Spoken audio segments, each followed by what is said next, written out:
Statistique Canada a publié aujourd'hui son sondage sur les intentions d'ensemencement pour l'année 2020 des producteurs canadiens. C'est habituellement une première bonne étape pour comprendre les tendances liées à la production.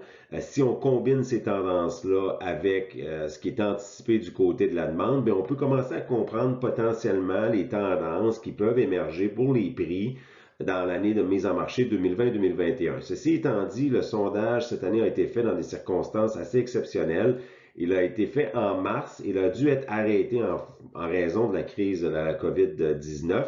Et donc, le résultat est que Statistique Canada a eu moins de réponses auxquelles que normalement ils auraient. Donc, il faut prendre les chiffres que je vais montrer dans le contexte que ces chiffres-là peuvent être un peu moins révélateurs par rapport à ce qu'on peut s'attendre pour l'année 2020 en termes de production. Donc, si on regarde les chiffres, la barre rouge-orange fait mention des intentions d'ensemencement pour 2020. On peut la comparer à la barre bleue pâle qui est les ensemencements, qui sont les ensemencements de 2019, et la barre bleu foncé qui est la moyenne des 5 dernières années, donc de 2015 à 2019, en termes d'ensemencement. Allons-y par production. Si on regarde l'orge, on voit une légère diminution d'à peu près 2% par rapport à 2019.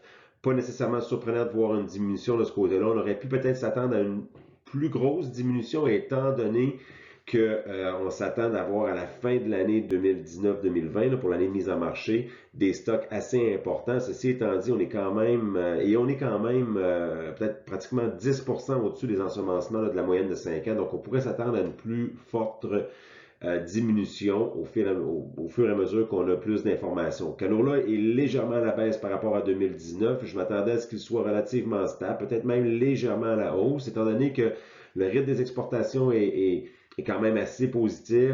Les prix, oui, ils ont de la variabilité, mais se sont quand même maintenus à un niveau un niveau appréciable par rapport à d'autres productions. Donc, on pourrait s'attendre à avoir un peu plus d'ensemencement de ce côté-là qui est présentement rapporté. Le maïs est à la hausse. C'est surprenant, considérant le fait qu'il y a tellement de destruction de la demande du côté des États-Unis, par exemple, et avec le prix qui a baissé énormément. Par contre, il faut se rendre compte, il faut réaliser que le sondage a été fait au mois de mars, alors que le prix du maïs n'était pas aussi bas qu'il l'est présentement. Donc, lorsqu'on aura des chiffres plus précis, je m'attends à voir les ensemencements de maïs diminuer. Même du côté des lentilles, si on regarde dans les prairies canadiennes, un peu le même effet, c'est-à-dire que le prix observé au mois de mars n'était pas aussi intéressant qu'il l'est présentement. Alors là, je pense qu'on arrive avec un sondage qui dit une baisse des ensemencements de 2%. Alors je m'attends à ce qu'on augmente ces ensemencements-là. Est-ce qu'on peut se rapprocher de la moyenne sur 5 ans? Peut-être pas nécessairement cette année, en 2020, mais néanmoins une hausse appréciable des ensemencements. Pour les pois, on arrive à une légère diminution. On pourrait voir une diminution ou quelque chose qui est assez constant. Le soya est à la baisse. Je m'attends à ce qu'il ne soit pas autant à la baisse. On arrive avec une diminution de 8,7% par rapport à 2019, ce qui est quand même beaucoup. Je m'attends à ce que cette diminution-là soit moindre que qu'est-ce qui est rapporté présentement dans le sondage et peut-être même voir une certaine stabilité du côté des ensemencements. Tout dépend un peu aussi des superficies qui vont être ensemencées dans l'ouest du pays.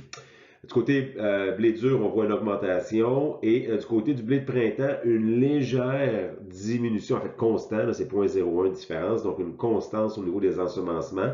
Je m'attendais peut-être à avoir un peu plus de blé de printemps ensemencé, étant donné que euh, les prix se sont maintenus.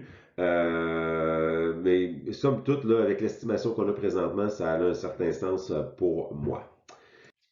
Donc, il faut bien se rappeler que le contexte dans lequel ce sondage-là a été effectué, c'est un premier signal par rapport aux ensemencements, par rapport à la production à laquelle on peut s'attendre pour l'année 2020. Et pour plus d'informations tout au courant de l'année, vous pouvez aller sur notre site web à fac.ca/savoir.